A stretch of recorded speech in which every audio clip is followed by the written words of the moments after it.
And we are live. Welcome everyone to the 60th episode of Coaster Time, hosted by me, Carrick from Coasterhour.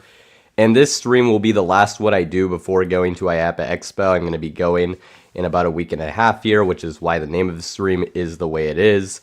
Despite that, this is not necessarily going to be a super IAAPA focused stream, but I will go over the schedule of the press conferences during the news portion, along with the announcements that occurred during IAAPA Expo Europe when we go over the news, so I will mention that. But this will be a relatively normal stream, at least along the lines of the other ones I've done on my own. So we'll be doing Q&A as well, along with a quiz, Guess the Coaster, and Global Roller Coaster Roulette. And if you want a more specific schedule, you can check that out in a description down below. Both that being said, I will move on pretty quickly to the news. I'll be doing Q&A after the news segment, but these will be covering some of the things that have occurred since the last time I did a stream, which was actually all the way back in like middle of September. So definitely has there. But with that being said, as I try to get the screen there, we'll move on to our first bit of news, which is really the IAAPA Expo Europe roundup. So IAAPA Expo Europe happened toward the end of September, and there were several things that were kind of announced and shown. One of the most notable of which being Yoi at Wallaby Holland, which is the dueling RMC Raptors coming in 2025. That has finally been revealed. That was kind of revealed both by the park on their own and also at the event. They had some stats as well. They also showed off, at least from RMC's standpoint, a miniature model of their new iBox train, which you can see here. Credit to Coaster Keegan for the picture. I also have a link to his X account in a description, so if you want to follow, make sure to do that. And they showed off their new RMC Mini Moose. Not really talked about much, but it's a smaller variation of their Wild Moose model, so that's going to be that on the top right. There's more information on RMC's website about that specific project. And then Mock Rides unveiled their 2026 multi-launch water coaster going to Freizeitpark Plön in Germany, which is on the bottom right there. So those are a few of the announcements that occurred during IAAPA Expo Europe, but there was some more as well. So Zamperla, they unveiled that their first Double Heart Lightning coaster will go to an Asian park in 2026. On the bottom left there, you have Vekoma, and I'll take the banner off for a second. They have unveiled the lead car and animation for Aquila at Mandoria, which is a park in Poland, and that specific coaster will be a family launch indoor coaster. And then they also showed and released their new corporate trailer, which you can see a screenshot of on the top right. And that featured for a few seconds a model of a thrilling coaster and family boomerang planned to go to Grona 1 for their 2028 expansion. And then on the bottom right, Bammel World Park, which is a small family park or a family park in the Netherlands, they unveiled their entire ride lineup, which will be headlined by a Vekoma Junior coaster. So our last batch of news from that event is related to Gerstlauer. So Gerstlauer, they unveiled a model of their Infinity Invert, which is going to Parque del Cafe in Colombia. So that project was kind of announced either last year or earlier this year, but we haven't really heard much from it. But this model shows that that's still going on. Credit to QDude24 on X for the picture there. So also make sure to follow him. And then the miniature train model for their new Airtime coaster model, which is going to be the model they're doing for their upcoming family coaster at Wallaby Belgium, which will be a multi-launch family coaster. That was also shown. And then not pictured here, but there were a few other announcements that you can see on my Instagram account. I have an archive for it under the September news. So, but this was all basically the coaster related stuff I could find. So that's pretty much everything there when it comes to IAAPA Europe. And we'll move on to our next bit of news, which is related to Wild Train at Fantasiana in Austria and Europe. That is closed permanently very recently. Last day was November 2nd. This was a PAX Rides Wild Train that opened in 2005. It was very well renowned for its violent ejector airtime and tight transitions, despite its family coaster-like stats and appearance. It is unfortunately being demolished and it will not be relocated, but the good news is that it will be replaced by Helios, a Mach Striker coaster in 2025, as has been previously announced.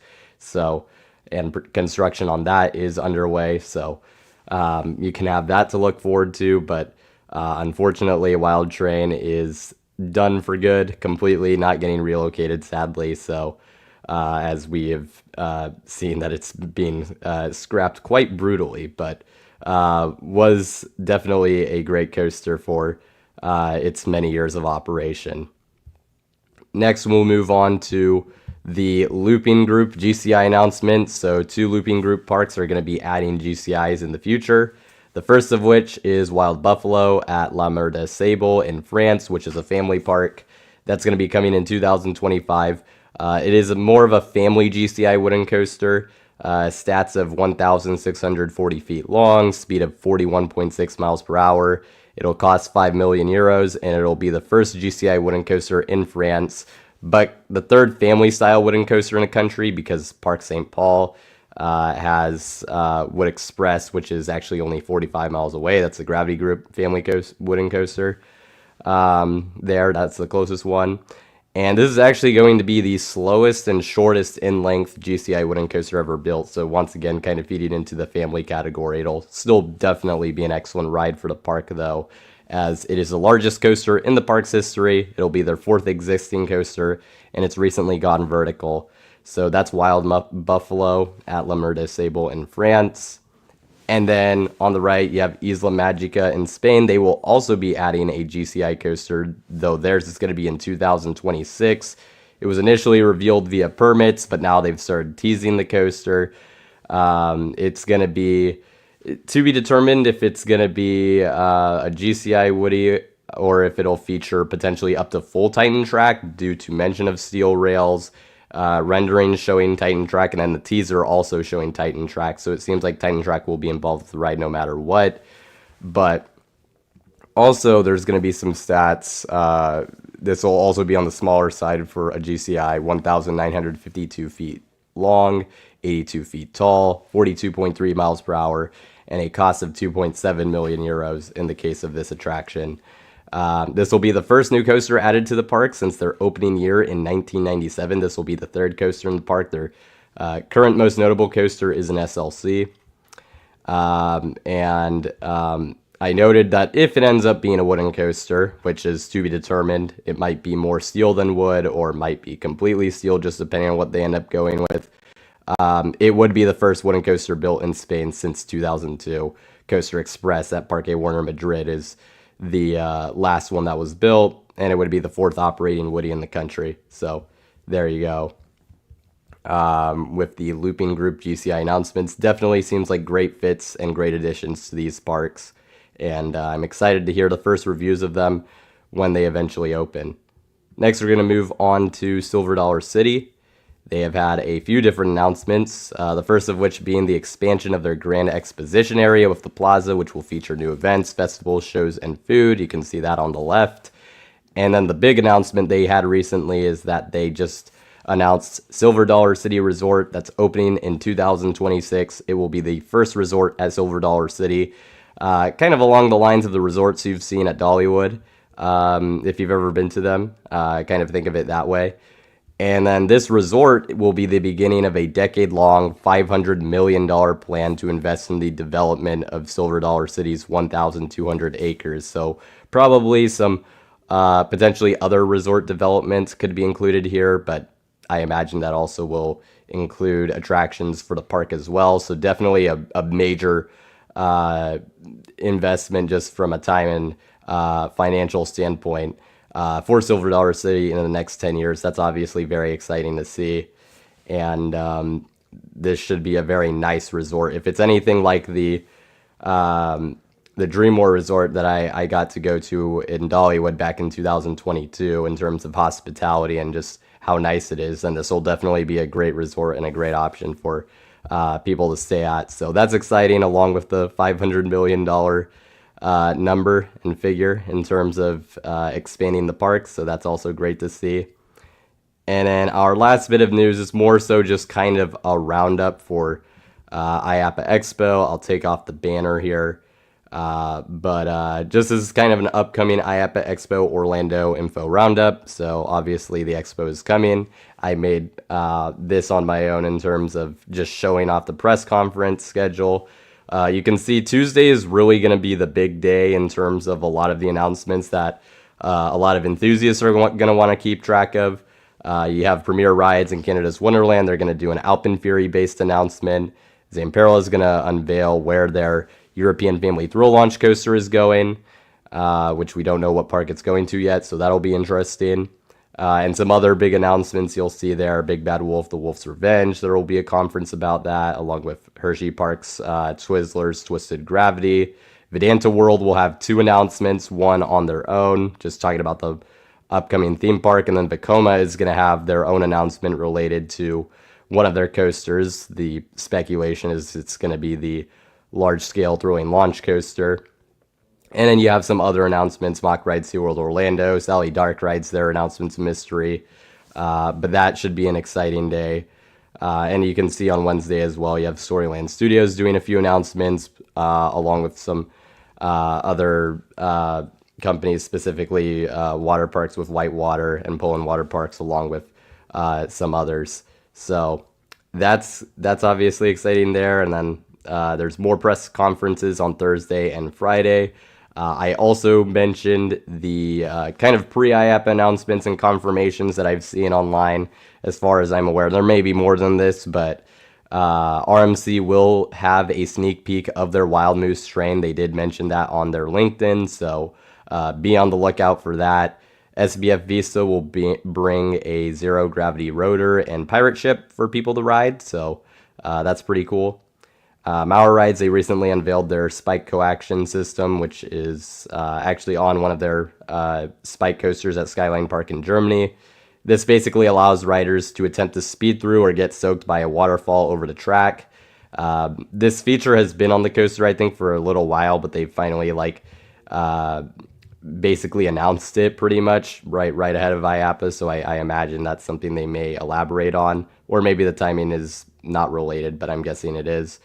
And then Poland Water Parks has a few new slide concepts that they've recently revealed as well. So that is what you can expect from IAAPA Expo. If you want to go back, take a picture, or just look over the press conference schedule, for one, you can see it on the IAAPA website, so I have a link to that. But this has the information just all on like a few pages, along with the details of what the announcement is. So that can be helpful for those of you who are trying to track the event. And then the other thing too with this is that this is the schedule as of today. Things could change because we are a week and a half out. So just want to mention that because sometimes that happens. But to get the most up-to-date schedule, I would definitely keep an eye on the IAAPA website, look at the press conferences schedule on the agenda, and probably go from there. So that's going to be it for the news.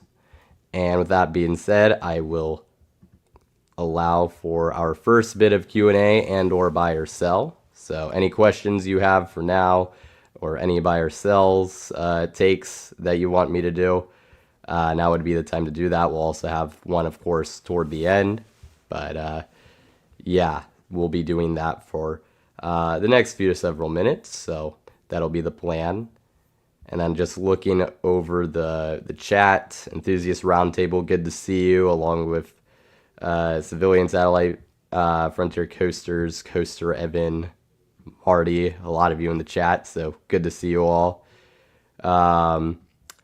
Would a wild moose fit in marine land, just as a question? I mean, it would definitely fit, as in, like, I mean, they have the space for it because it's a humongous park.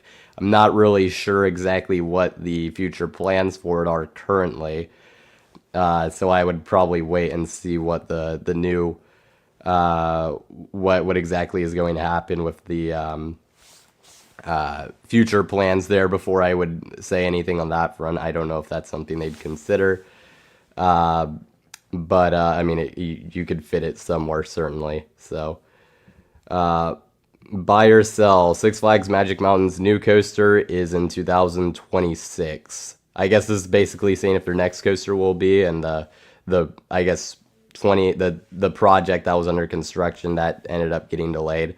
I'm going to buy this just because I mean that project has to happen eventually unless it gets canceled. So I think 2026 makes sense to be the year. So I will definitely buy that. What do I think will become of Funplex Myrtle Beach's coaster? So interestingly enough, um, I so FunSpot bought several of the rides from Funplex Myrtle Beach, which, if you aren't aware, recently closed for good, or they recently announced it. Um, but it appears they didn't buy the coaster, so that's just still available. I think it'll be relocated somewhere else. I couldn't give you an exact location, to be honest, but I think someone will pick it up. Although I mean, it's kind of it was meant to like kind of circle the park, so it's a bit of a weird one in terms of finding a plot of land to use and put it on. But I think someone will end up getting it. So that's what's going on there, or that's what I would hope to see happens there. Buy or sell, Six Flags will drop the lease and Hershen will acquire Frontier City. So recently in the earnings call, the Six Flags corporate did mention that they were going to be doing a accelerated review, I think it was how it was worded, of their existing portfolio. So some people took that as, they're just looking over their park lineup. There might be more to that. Some people said that might also be related to rides. Um, and I figured we actually went longer through this Q&A before a certain question came up, but I will get to that. But I mean, maybe that does involve parks. We'll see what happens. I don't. I mean, Frontier City is kind of a weird park just in the general chain, and they only recently acquired it. So, I mean, I think in terms of what I like to see it to happen, I would say yes. So I'll just buy it off of. That would be cool to see because I think Hershen just seems like a better fit for Frontier City based on what I know from it. But in relation to King Ka, the tallest elephant in the world, as Vince calls it, as it is. So obviously, if you've been on social media, just in general, in terms of being in the coaster community, or on forums, or really anything, you've probably heard of the rumors related to King Ka's removal, and that allegedly this Sunday will be its last operating day, weather pending. In terms of if I think the rumors are true, I'm not 100% certain on the closing this Sunday thing, but I do believe that King Ka is on its last legs, on its way out. Just in terms of what they're gonna do with the ride, I do believe in the rumors that something is going on and it involves it being removed pretty darn soon. I did kind of go over this. I did mention it on my Instagram before, and I'll reiterate the thoughts that I had on basically the whole situation. This was from a while ago. I think the rumors weren't quite as dire in terms of the timeline of the closing as they are now. But in terms of like removing King Ka, just because apparently it's really expensive to run, I do understand that from that standpoint why removing it would make sense. And I'm not opposed to like the idea of doing it just from that standpoint. My just one thing that I was really hoping to see was that the park and or corporate, for that matter, if they're involved in the decision, would give notice for last rides, whether that's these next few weeks or if it is open for at any point in 2025. Giving notice there. That's like the one thing that I just wanted to see. Also, so I could potentially make a trek out to ride it before it would close if it ends up happening. But I mean, if the rumors are true, we're not getting that, and it looks pretty dire right now, I will just say. So to be determined in terms of what happens. If it does permanently close without notice, I definitely will talk about it more when that happens. But I don't necessarily want to get into the implications of that if that is to occur. We'll get there if that happens. I'm doing good, Jason. Nice to see you here in the chat. And I know you were interested in going to IAAPA, so hopefully if that's something that you're coming into, I hope that's going well there. And then Frontier Coasters, buy or sell, will Six Flags sell Valley Fair? No, I don't think so. I would sell that pretty quickly. That park seems to do pretty darn well without needing to add much from what I've heard. I mean, you have Nickelodeon Universe in the area, but outside of that, like your next closest park's pretty far. I very much doubt that they will do anything with Valley Fair. I would sell that very quickly. So I will mention that. You are going to IAAPA, just got registered. That's awesome. Hope to see you there.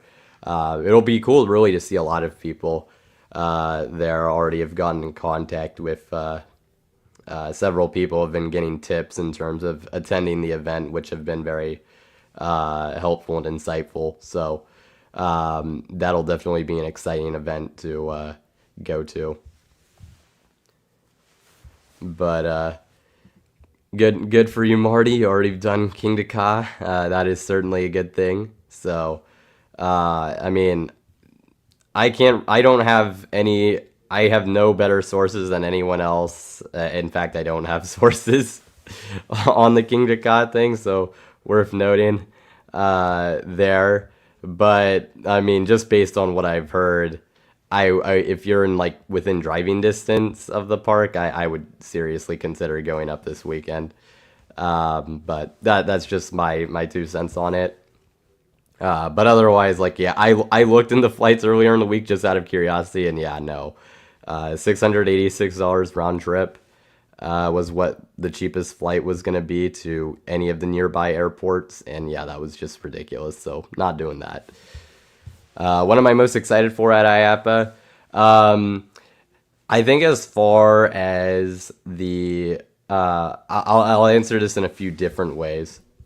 But as far as like kind of the announcements go and the press conferences, I'm actually really excited to see what exactly the Vedanta World specific. I guess the park's going to end up being called Bond Luxury Theme Park. What those announcements and what new details we get out of those are, and then also hopefully just see more people become aware and cover the park, because I think. I think it would be really cool to see a lot of other people have interest in this park. That looks really cool, and it has some very exciting attractions and theming going into it. So from that standpoint, I would say that would be like my most excited for announcement.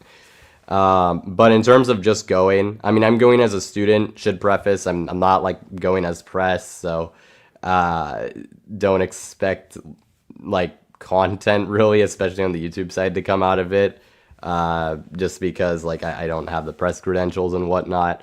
But as a student and someone who's going to network, just being able to meet a lot more connections and have a lot of conversations, both with people that I've already connected with either previously or online, that's going to be really cool.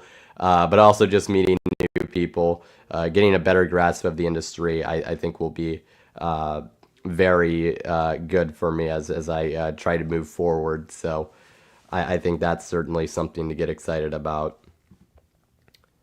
So there you go.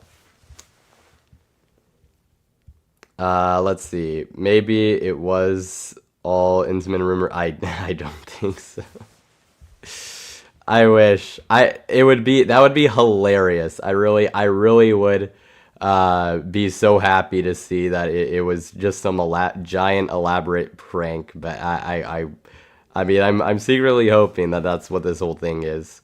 But that would be pretty funny if it was. But I'll see you later, Enthusiast Roundtable. Nice to join the stream. Let's see. If it makes things better for you, Accelerator at Knott's is still the best Intamin hydraulic launch coaster I've done, all of them in America now. Funny thing is, so I've ridden basically all of them except, including Dragster when it still operated, minus Matsugani and, and King Ka, of course. I've never ridden Accelerator in the front row, which is funny because I have more rides on it than the other accelerators, and yet the other two I have a front row ride on. But I actually have Accelerator at the bottom. Now, because I did Dragster, I imagine that's probably a better ride than King Ka, so it's not like the end of the world that I didn't get to experience Ka, if it, just bites the dust, but it still would have been cool to experience. But it's not. I mean, I would be devastated if and when they do announce or when we get like actual confirmation that it has closed for good or will close for good, and I wouldn't. I just I lost my train of thought, but that would be just very unfortunate. Just because this is a situation where, and this is a coaster that, if there were like official notice within like a reasonable time span, I would definitely try to make my way out to ride it. It's just I don't think that's gonna happen, and it's too expensive at this point for a rumor that I believe, but it's still a rumor in terms of what's going on there. What would be the biggest candidate if would be the biggest candidate if Ka is staying? Have I heard anything about Intamin's booth at IAAPA? So interestingly enough, it doesn't appear that they're doing any presentations. I haven't seen them mention anything. I mean, usually they have some, like, something, so maybe they'll have something, but I haven't heard of anything.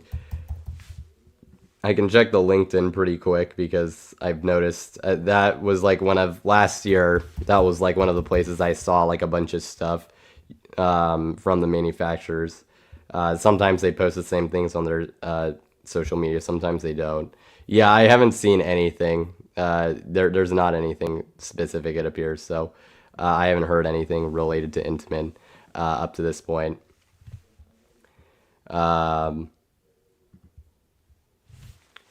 Am I going to do any parks while I'm in the Orlando area? Yes, I don't exactly know which ones yet, but yes, I will be doing some. There'll be Disney parks, but the specific ones are to be determined, so that'll be fun to do beforehand. I haven't been to any of the Disney World parks, so being able to do a few of them will be obviously really cool to finally do. By yourself, Top Thrill 2 and Ka being unreliable and either shutting down or redone.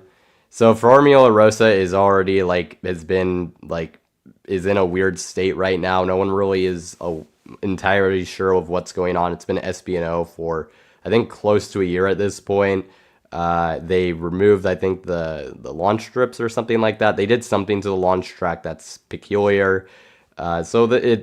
But it's unclear what exactly is going on with the ride because I think that's basically the only activity we've seen. Like, there's no other deconstruction we've seen otherwise. So I'm not sure if they're fixing something. Some people have come up with a theory that they're actually gonna speed up the launch by a few miles per hour, so they don't get their record beaten by Falcon's Flight. I don't really buy into that, but that would be really funny. But I'm not really sure what's going on there.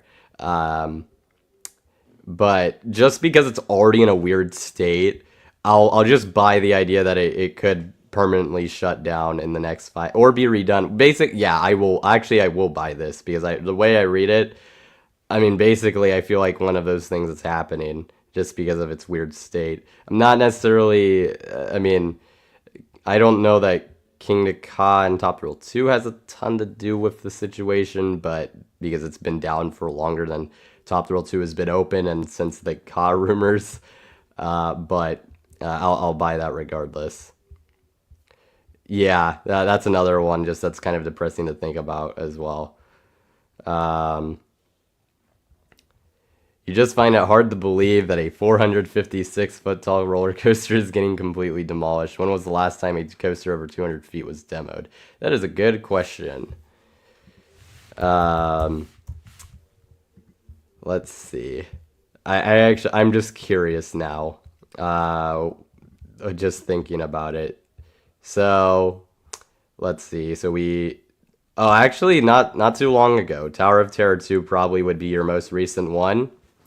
And that closed in 2019 and was removed some point afterwards. And that was a pretty massive structure. So um, that was actually not too long ago. So although, well, I guess the structure didn't get taken down because the drop tower is still there. They just took out the track. So actually, I can't go with that. I got to find another one. My bad.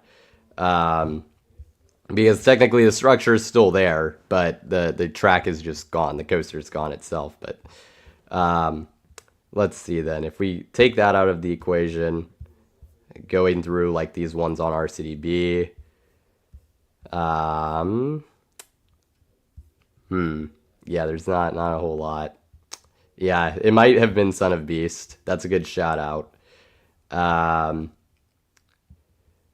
I mean, Speed the Ride did get taken down, but like it was to potentially be relocated, not like truly demolished. Um, and then the other one, Son of Beast. Well, Wicked Twister is over 200 feet. It is a shuttle coaster, but Wicked Twister would be one there. Um, and that might be it, honestly. Yeah, it looks like that might actually be it. Oh, Zaternet Space World, once again, relocation situation. Um, yeah, that is. Oh, and then Batman and Robin the Chiller, but that also was, I think, meant to be relocated and didn't end up working out. So those would be your bunch.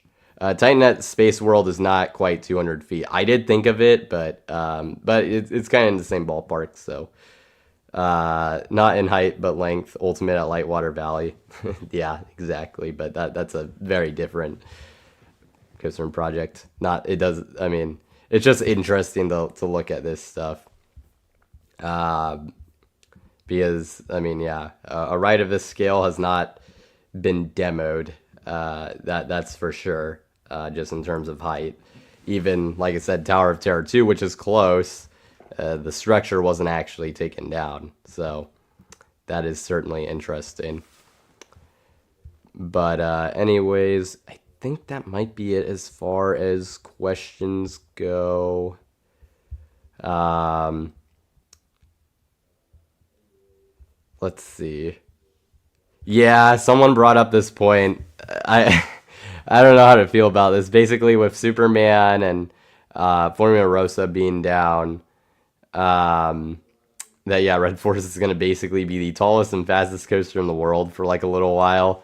That's crazy. That actually is nuts. I mean that really is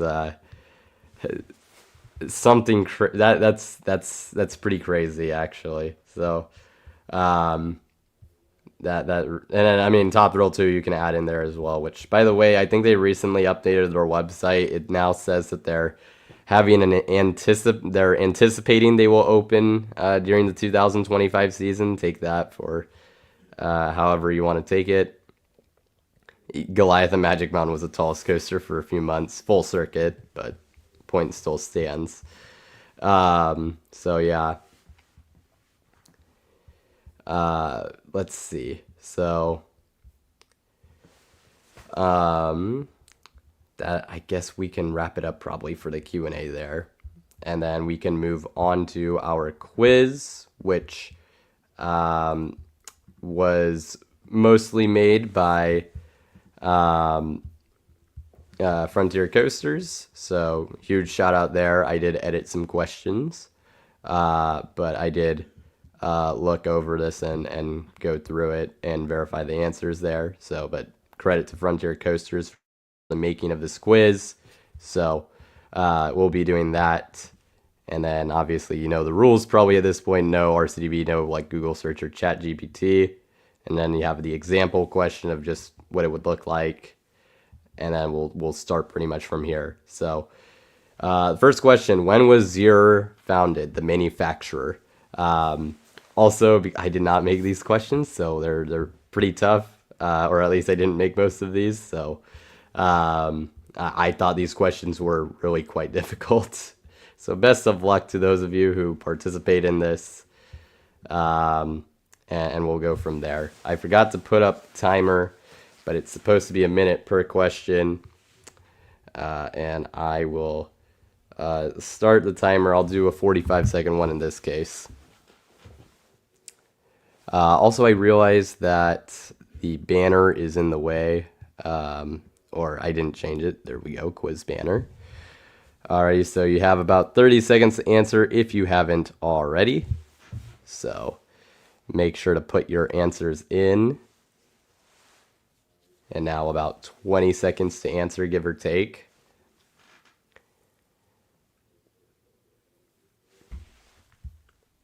And now you have about 10 seconds, so 10 seconds left.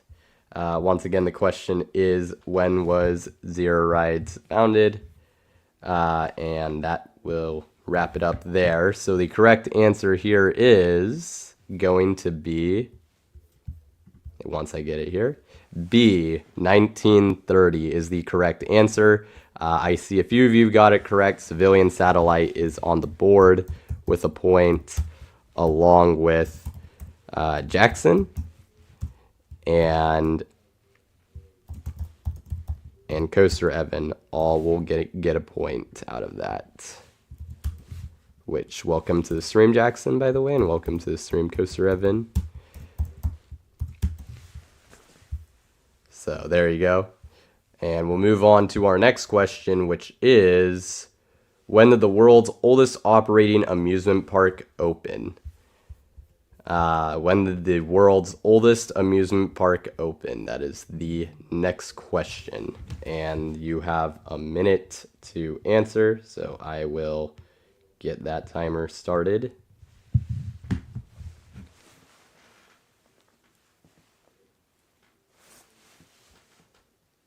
Few different answers here. I guess the strategy of going all for the same answer has somewhat died. We'll see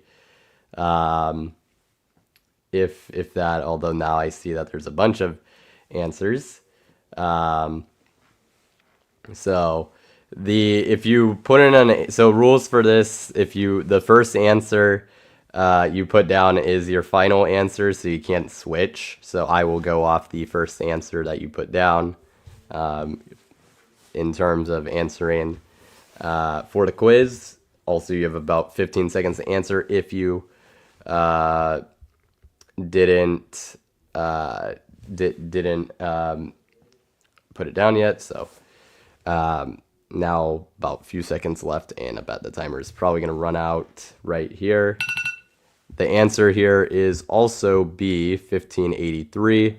This is going to be Bakken in Denmark, first opened in, like I said, 1583. And a lot of you got this one correct. Jackson has a second point.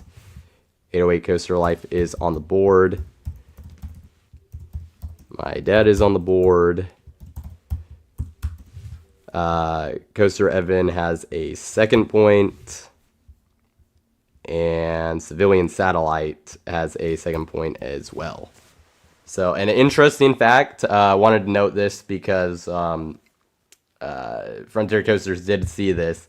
So, we didn't consider it as a park, but the 1339 number is from a place that actually is on RCDB. I forget what it's called in Russia, but there's this place in Russia. It's like basically an estate. They had a dragon coaster, I think, from 2009 to 2023, and that first was, I guess, built in like 1339. It's not considered an official amusement park, though, so didn't put it here, but you can find it on RCDB. I forget the name of it off the top of my head, but that was something that was kind of found through this process. That was pretty interesting. Kolomenskoye, probably horribly butchered, but you can find it on RCDB, and yeah, 1339. But anyways, that was just something interesting that was found. But we'll move on to the next question, which is, which of these sports teams has never had a roller coaster temporarily renamed or rethemed to it? So you can think of sports bets for this. You know how some parks have had sports bets and the loser has had to retheme a coaster.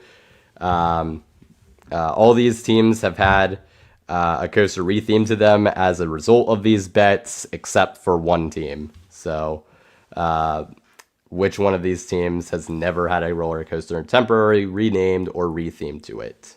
That is the question.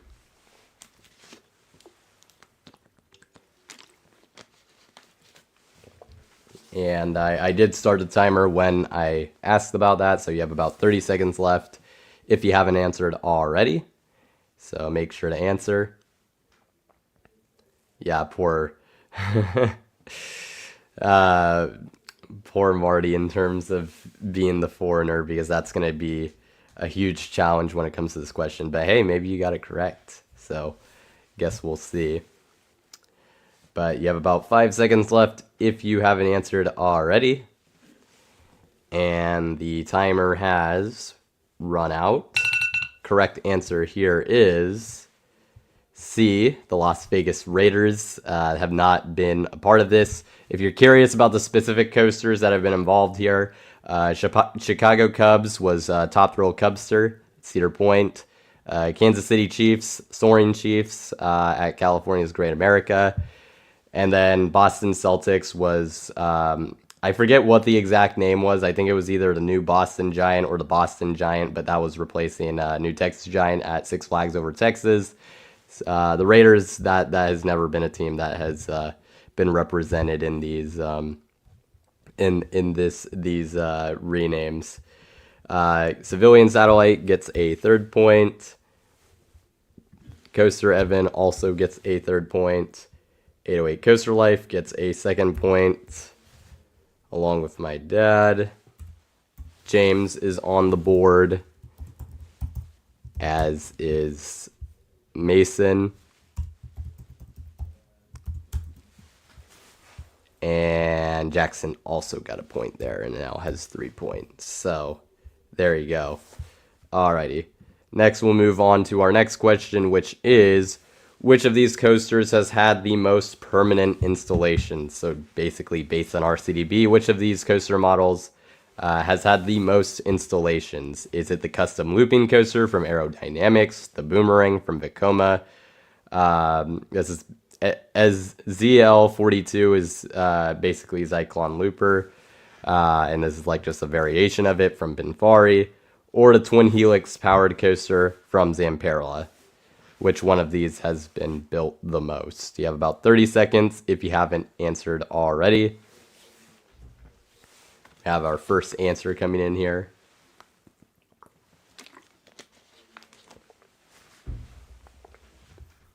Everyone's kind of all over the place with this one, so we'll see how this goes. You have about 10 seconds left to answer if you haven't answered already. So make sure to get your answers in if you haven't. And the timer is now out. Jackson getting it in basically on the buzzer. I'll wait a few seconds, see if anyone else is going to get theirs in. Does not appear so. And this does not involve relocations. So that is not part of the number. But despite that, the correct answer is actually B, Vekoma Boomerang. So Mason got that correct and now has a 2nd point. My dad has a 3rd point. James has a 2nd point.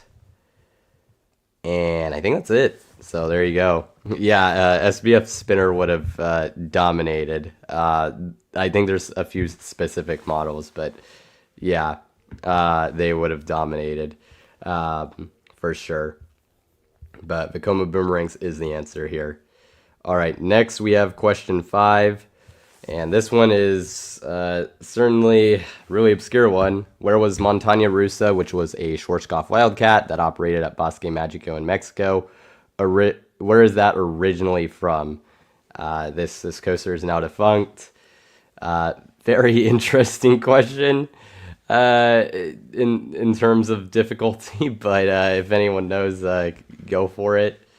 Out of these four, where did it originally come from?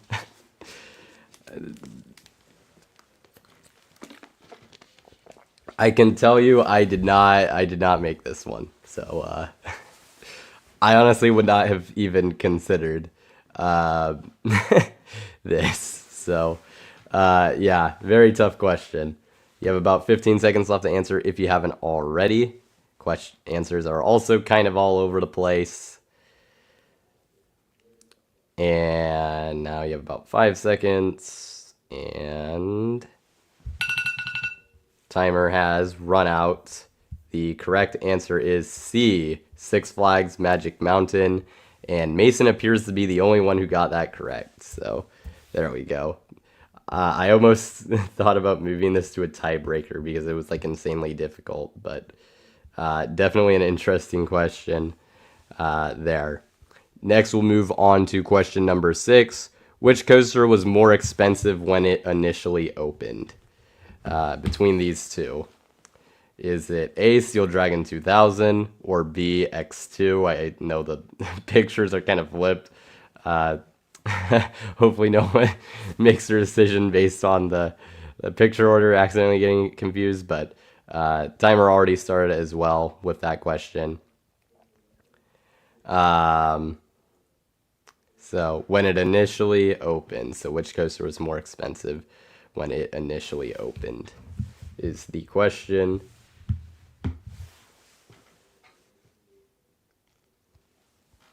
And you have about 20 seconds to answer. Now about 15 seconds. A few different answers here. It's actually pretty evenly split, so we'll see if who gets this one right. And the timer has run out. The correct answer here is actually A, Steel Dragon 2000. So X2 cost, I believe, about $45 billion US dollars at the time of its creation. But Steel Dragon 2000 actually cost a little bit over $50 million. So yeah, it was the more expensive one between the two. Just by a smidge, yes. Even though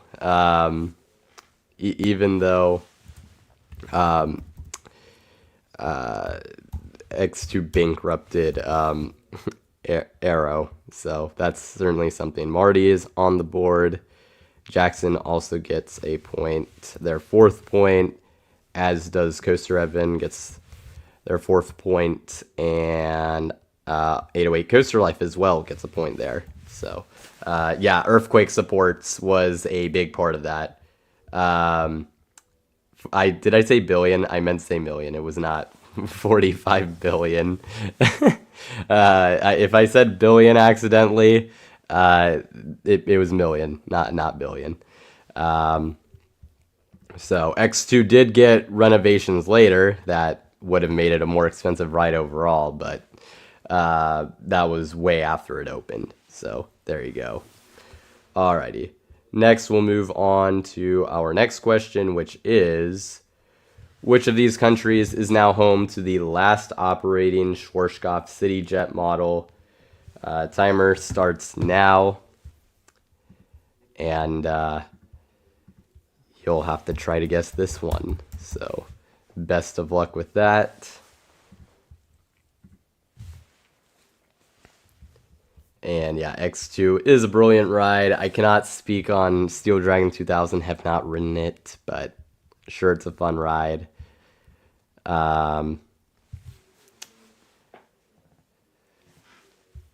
Let's see, first answers are coming in. Also kind of all over the place, but we'll see. You have about 25, now actually 20 seconds really to answer. So a lot of yeah, we got all the possible answers here, so someone will get this one correct. That is for sure. And you have a few more seconds, now 3 seconds basically, to answer the question. And now the timer has run out. So the correct answer here is actually B, or not, sorry, B, D, which is France. And specifically the park that this operates at is Parc de la Vallée in France. Not a very large park, but this is their largest coaster. They have bobsleigh. Yeah, so D is the correct answer. Going through the chat, Marty got it right. So Marty has a 2nd point. Civilian Satellite has a 4th point, as does 808 Coaster Life. I think that's it. Unless I don't believe I missed anybody. Let's see. Actually, shoot, Jackson, did I give a point there? Let's see. I'm trying to remember. You got it. Okay. So that would put you at 5 officially, I think. Trying to remember. I think. So I think that's Jackson's 5th point. I'm gonna, if I didn't, I think it is. Okay. So we'll go for that. Alrighty. We'll move on to our next question, which is, which of these manufacturers is newest? That is the question. And you have about a minute to answer. Timer has already started, so make sure to answer the question. So which of these manufacturers was founded most recently is another way you could think about answering this question. Of the ones listed here, is it Mach Rides, Zamperla, Vekoma, or Intamin? I realize Mach is not all in capital. That is my bad there. So a lot of people going for the same answer. We'll see if that ends up working out or not. Let's see what other answers we got here. My favorite ride at Over Texas, I actually would say is Mr. Freeze is my favorite coaster there. So, and as I say that has summoned JB Thrills. So hello, welcome to the stream. That's pretty funny. That is the question. The correct answer here was D. Intamin is the newest of the bunch. Actually, only by 1 year. Zamperla was, I think, established in 66, and Intamin was established in 67. So actually, was pretty close there.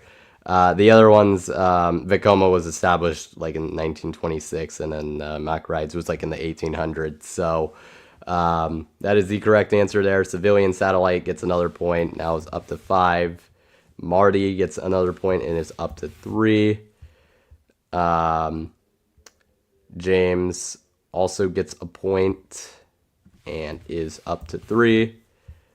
Mason has a 4th point. Oh, wait. Yes, yeah. Coaster Evan also gets a 5th point in this case. Dad gets a 4th point. And yeah, there you go. Alrighty. So we'll move on to the next question, which is, which of these defunct amusement parks had the most roller coasters at the time of their permanent closure? So when they closed, which of these had the most roller coasters?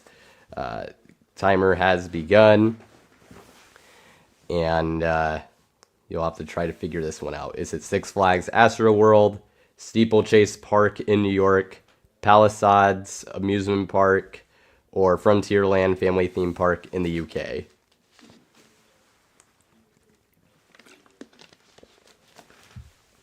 Everyone going for the same answer here. We'll see if that actually ends up paying off or if you've all been fooled. Happy that you could be in here, JB. Good to see you. So happy that you're able to make it this time around. I mean, I haven't done a stream in like a month and a half, so it's also been a while since I did a stream. So, in your defense, I will say that. But the timer has officially run out, and we'll reveal the answer here, which is going to be A. So the original question actually was that was created was which of these had the most roller coasters, just counting them all up all time, but I thought that was a little too confusing. In that case, I believe Palisades actually would have been the winner for the answer there. But at the time of their closing, Astro World did have the most. I believe they had 9 credits at the end there. So Marty gets a point, along with 808 Coaster Life, who is now up to 5 points. That is up to 5 points as well, as is Mason. Coaster Evan is at 6 points. James is at 4 points. And Jackson is also at 6 points. Civilian Satellite also is at 6 points. So a lot there. So we'll do that. Oh wait, actually, hold up. Let me see. I think I may have messed up here. Jackson guessed C, so actually hold up. At 5 points, I think, actually. I didn't see that until now. So there we go. Okay, so tied for the lead currently is Civilian Satellite and Coaster Evan. Both of you have 6 points. So there we go. And then we'll move on to the last regular question. So between Civilian Satellite and Coaster Evan, if only one of you get it correct, one of you will be the winner here. So we'll move on to question number 10. And yeah, Dad, I have you at 5 points, so you're good there. The last question is, which of these roller coaster manufacturers does not have a coaster currently operating in Australia? Is it Pinfari, Aerodynamics, Mauer Rides, or E&F Myler? Which of these manufacturers does not currently have a coaster in Australia?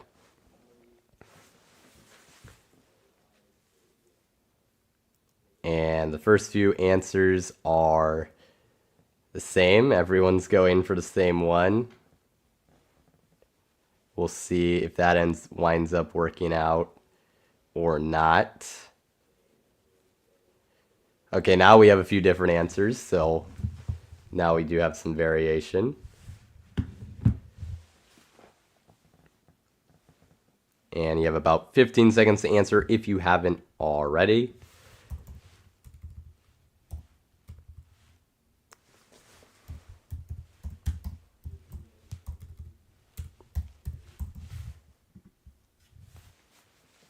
And the timer has run out. And the correct answer is D, E&F Myler. So with that being said, Civilian Satellite will be our quiz winner with 7 points. But we'll also do, there were some tiebreaker questions that were created, so we'll run through them for fun. Jackson ends the game with 6 points. As Jackson also got a point there. James will have 5 points. Mason as well. Well, we'll have 6 points. And then let's see who else. Marty gets another point and is up to 5. And then Jackson is at 6. My dad is also at 6. And there you go. So that'll be the total tally. Vince, good job. Congratulations. E&F Myler, I believe they do have rides outside of North America. Oh, and if you were curious, for those of you who answered, so Gold Coaster is the Aerodynamics coaster. It's at Dreamworld. It's an Aero Looper. It's actually Been relocated a few times within Australia, but there is an aero coaster in Australia for that reason. Our rides, I don't think anyone guessed that one, but that would be the one at Gumbaya World. I think it's called Project X, or Project Zero.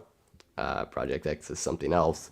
And then there's Sapphire Speedster Coaster is the Pinfari in Australia. So those are the ones there. And let's see. I'm trying to. I actually am curious. I mean, there are ENF Miler coasters outside of America. I'm pretty darn sure. So, like, I'll just do ENF Miler in Europe. Let's see if any come up. None in Europe. In Asia. Or I think there's some, maybe you're right in terms of they're only on the American continents, but there's got to be some, I think, outside of the US. I'm pretty sure. So let's try Canada. Yeah, so in Canada, there's several. But if you want to consider that, if you consider that part of North America and you want to go off that, then you'd go that way. I guess they're all in North America. I never realized that, but yeah, that is actually accurate. There's none outside of North America, so, but there are some outside the U.S. In Canada. I thought there was more, but maybe there isn't. That is interesting. I never realized how they just they don't really exist outside of the U.S. I mean, makes sense because U.S.-based manufacturer, but that is interesting. Anyways, we'll move on to the tiebreaker questions just for fun. The first question is, which one of these coasters opened the same year Top Gun released? Keeping with the theme of the movie questions, so you have to know the year of the movie release plus the year of the coaster. An extra difficult question, but that is a question. I have started the timer. This is all for fun. Civilian Satellite is already the winner, and I'll put that up right now. So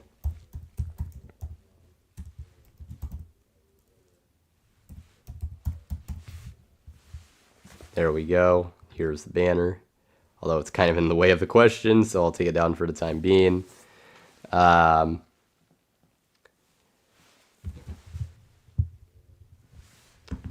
Few different answers here, although a lot of people are going with the same one, so we'll see if that pays off. This is honestly probably mostly a guess for a lot of you, I would imagine. These are not, like, super probably thought of coasters when it comes to trying to remember their opening year. But the correct answer here is A, Tidal Wave at Trimper's Rides, which is a Vekoma boomerang. So that is the correct answer. Not tallying up points, but good job, my dad, Civilian Satellite, Mason, and Jackson for getting that one right.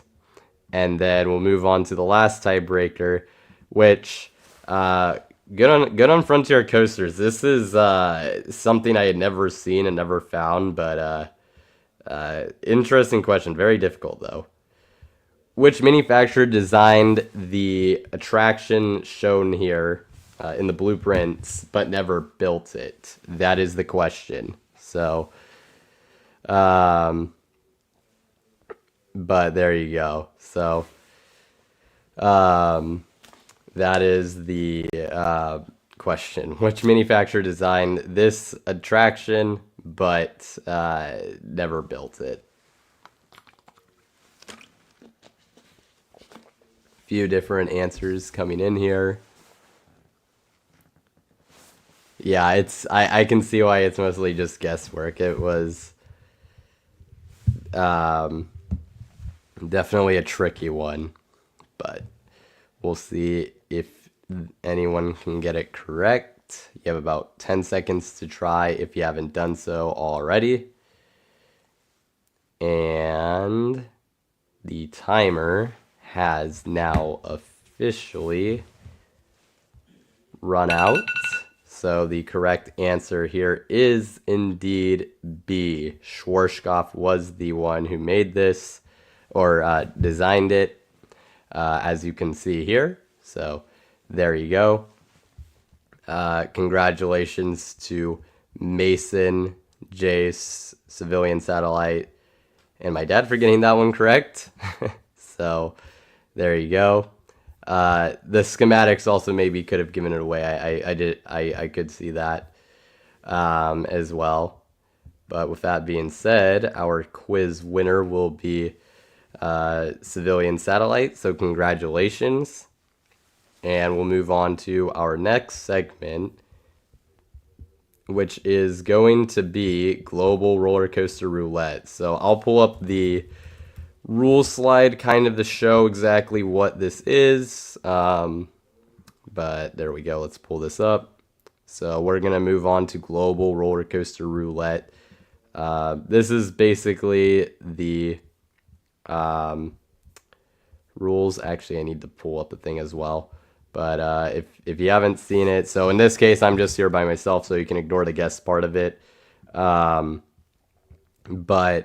basically what I'm going to do is I'm going to try to choose the next coaster model and concept for 5 parks each. I'm doing it out of a random wheel consisting of over 100 or of 100 parks worldwide. And then I have time to do a bit of research and whatnot. So you'll kind of see it more as it goes. But and then also some of these parks that I get could have been done previously. If they are, I'll mention what coaster has been previously done, and then we'll go from there. So that is the rules. I will pull up the slides or the share screen. F in the chat for Coaster Heaven because their computer froze at question 11. That is rather unfortunate.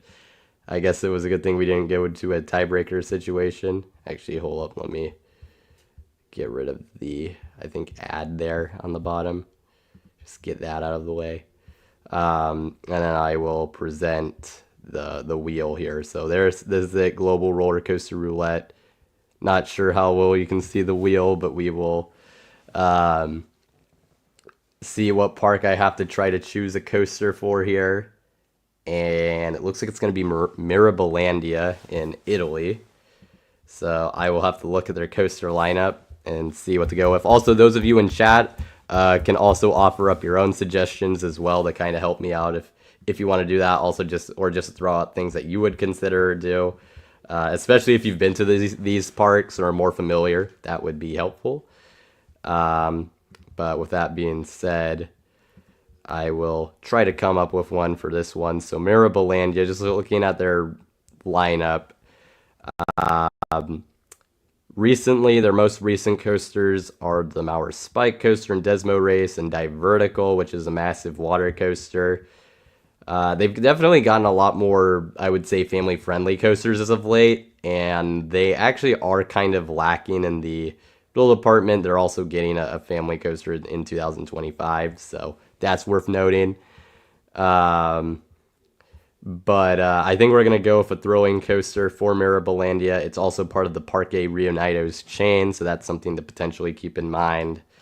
But looking at the park and what they could use, I think I'll look over the Parque Reunidos recent additions just to kind of get a better feel for what they could do. Let's see. I think something from Gerstlauer would actually make sense here. I actually do like the idea of a. I think I will go with probably a coaster that has a lift hill, but I will go with a Gerstlauer Infinity for Mirabilandia. So we'll go with that Gerstlauer Infinity coaster. I mean, it could be a launch. It could be more of the lift hill style, but I think a Gerstlauer Infinity would be a good fit there. So that's going to be what I'm going to pick for our first park. and we'll move on to some other ones. So I will take Mirabilandia out of the wheel and spin again. Hyper, I did see that. That could potentially be an idea. I mean, and it would give him something more airtime focused, so that'd be pretty cool.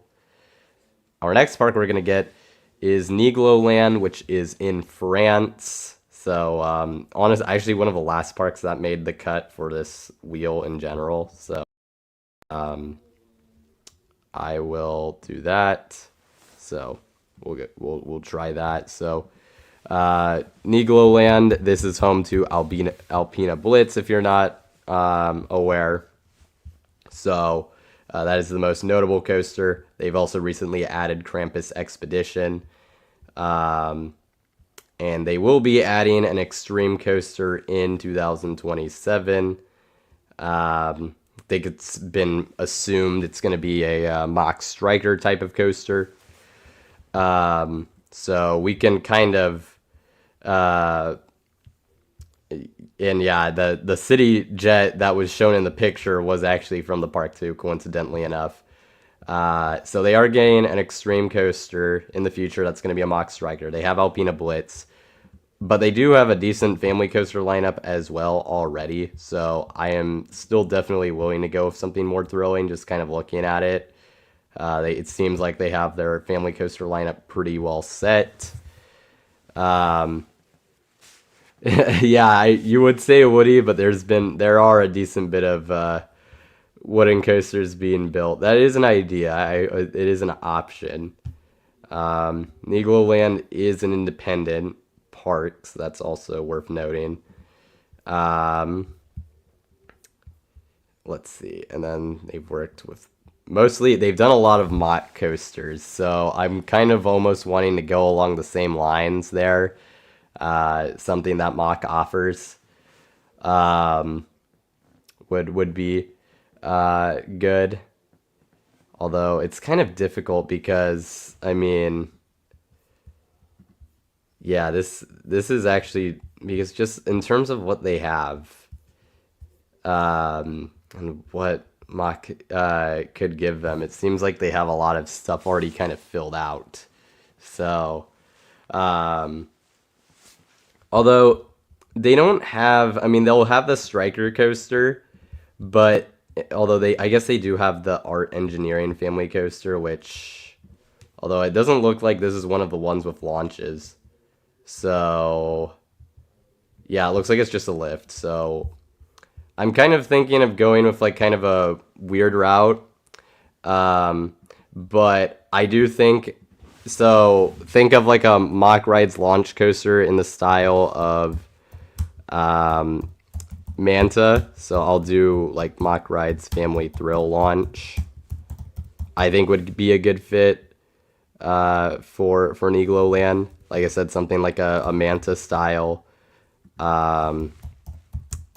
You could basically also just put in like a Vekoma family launch as well, but we'll go with like the Mach Rides Family Thrill launch coaster. So like a Manta at SeaWorld San Diego, I think would be a nice fit at this park. So we're gonna go with that. Bit of a unusual pick, but I think that'll work. So next we'll move on to our next park. I do have both international and national parks for those of you who are in the US. So first two have been international parks, and that will continue with Jers Summerland is our next park. So that's another one I'm gonna have to look at.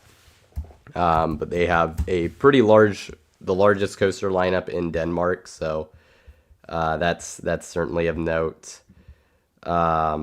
there. So Jers Summerland, I'll look at the lineup. Let's see. So they also have a lot of family coasters. They recently added a powered coaster. They also added a Zero Force in recent years. They have like kind of a family style suspended / invert from Intamin.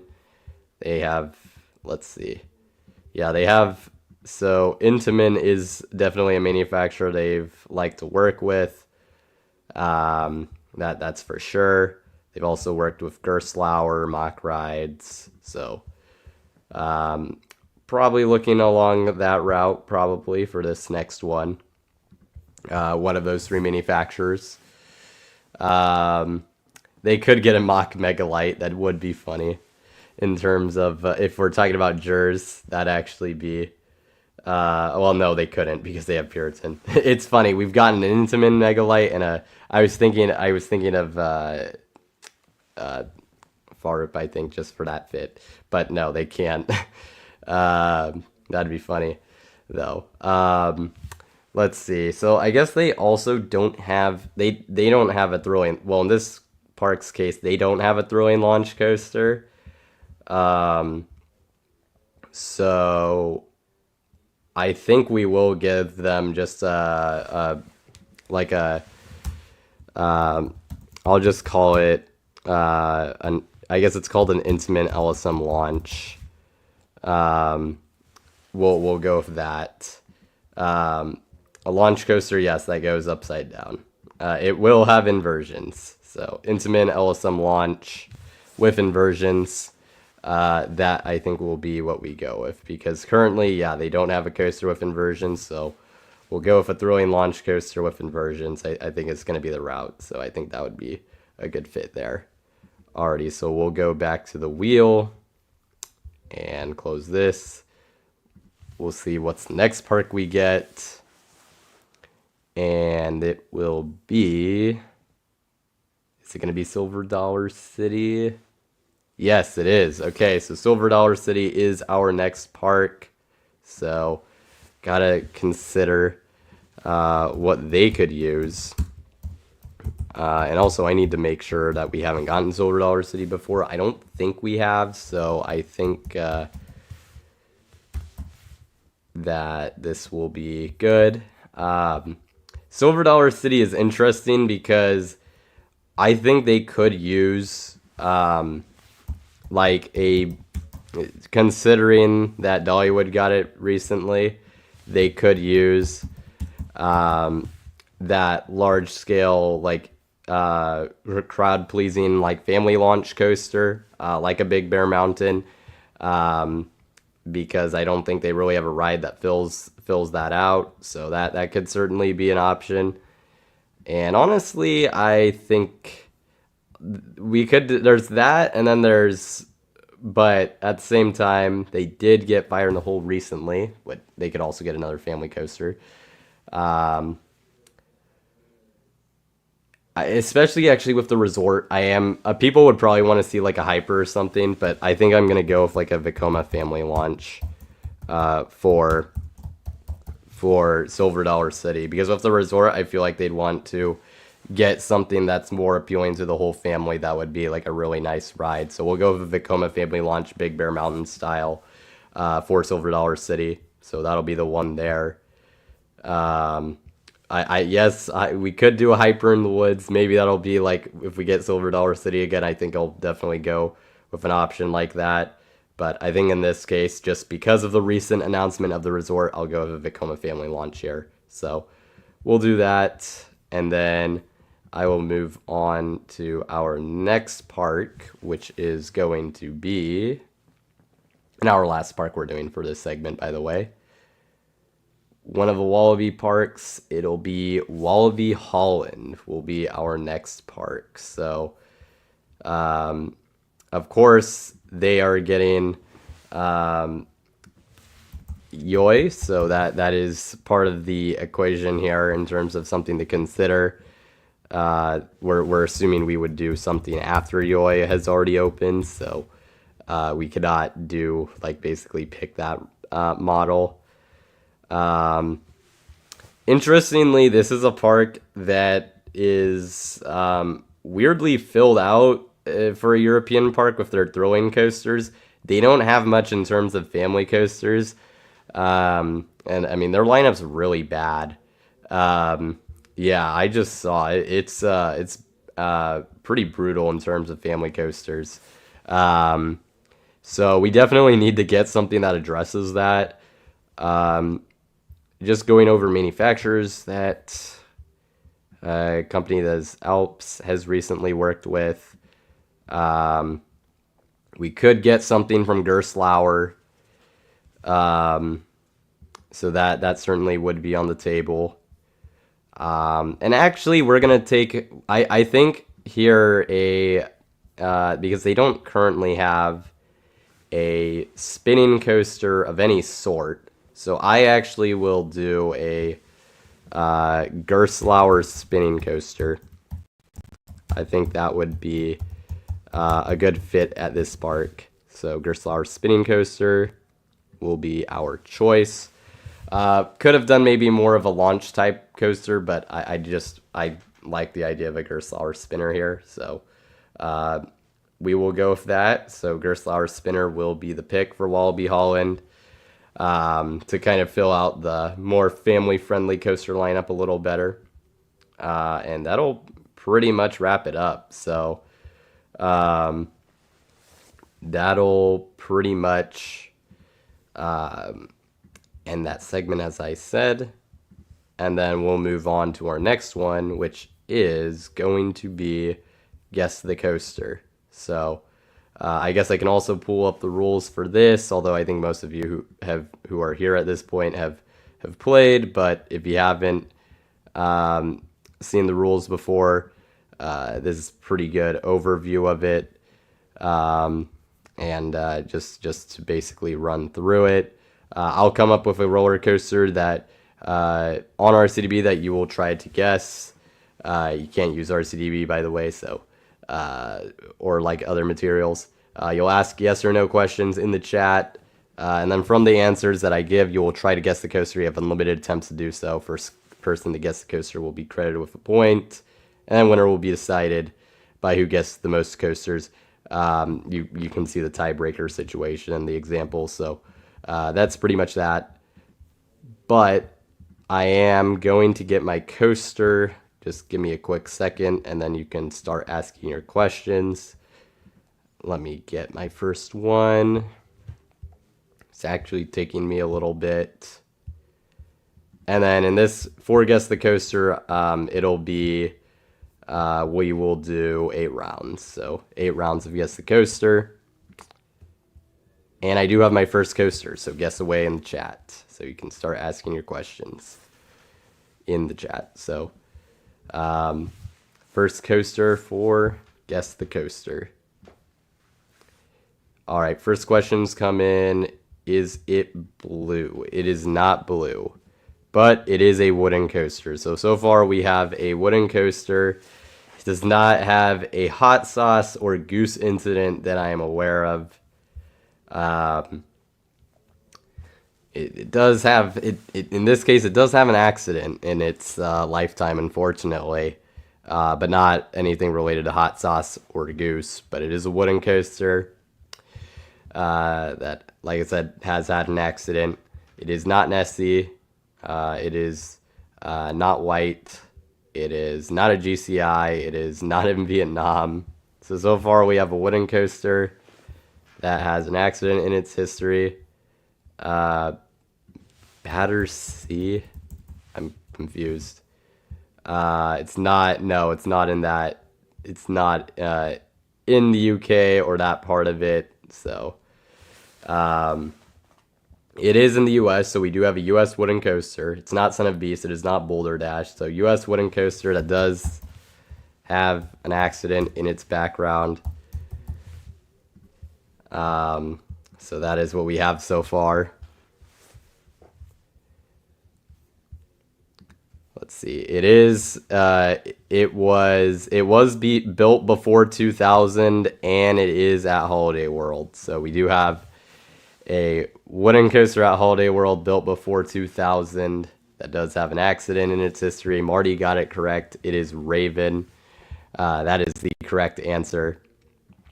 Obviously had the accident at the Coaster Enthusiast event many years ago, unfortunately, which, I mean, I have hardly ever seen like accident or incident ever brought up as a clue question, but in this case, even though the specific question was different, it did help, I guess. So Raven is the correct answer. Marty is on the board, so I will mark that down. And then we will move on to the next coaster, which I will get real quick. I do have my next coaster, so guess away.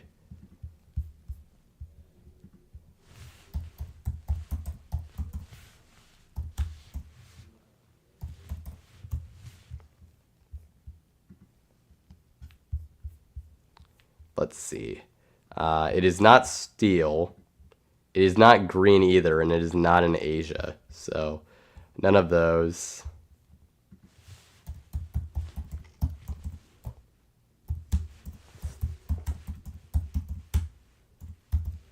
So we don't really have, well, it's not, it is not steel, so it's wooden, basically. So we do have another wooden coaster, not made of plastic. So it is not built before the 50s, but it is in the US. So we do have a US wooden coaster. It is not in the 1920 from the 20s. So it is a US wooden coaster built after the 50s. It is not from CCI. So not a CCI wooden coaster. It was not built before the 90s. It is not from GCI, but it is still operating. It is not part of the Six Flags chain, not of any of the parks, including the now Legacy Cedar Fair parks. So it is a still operating wooden coaster that was built after the 1990s in the US. It is not Gravity Group. It is not at Lake Winnie. It is not from PTC, but it does run PTC trains for whatever that's worth.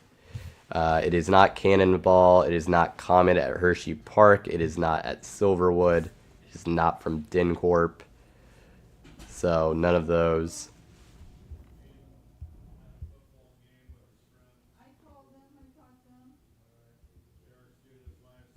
It is not Ravine Flyer 2. It's not at Holiday World. It is not Hades or Hades 360. So once again, to recap, we have a wooden coaster that was built after the 1990s that is still operating, that does run with PTC trains. It is not Phoenix. We still have yet to identify a manufacturer or chain or lack thereof. So so those are things still to be determined. It's not considered, I think, a family wooden coaster. It is not Zippin' Pippin. It is not Arkansas Twister. It is not Boardwalk Bullet. Does it have steel supports? No, not really. I would not say that it does. So no. Not Zippin' Pippin. It does not have a Death Hill. So yeah, definitely not Zippin'. So still, like I said, oh, hold up. Jace got it out of absolutely nowhere. It is indeed Timberhawk Ride of Prey. That is the correct answer. That is it. So, who was standing behind me? Nobody. But yeah, Timberhawk is the correct answer. So 808 Coaster Life is now on the board with a point, and we will go from there. So I will try to get another coaster here. Let me try to get it. All right, I do have my next coaster. You can guess away.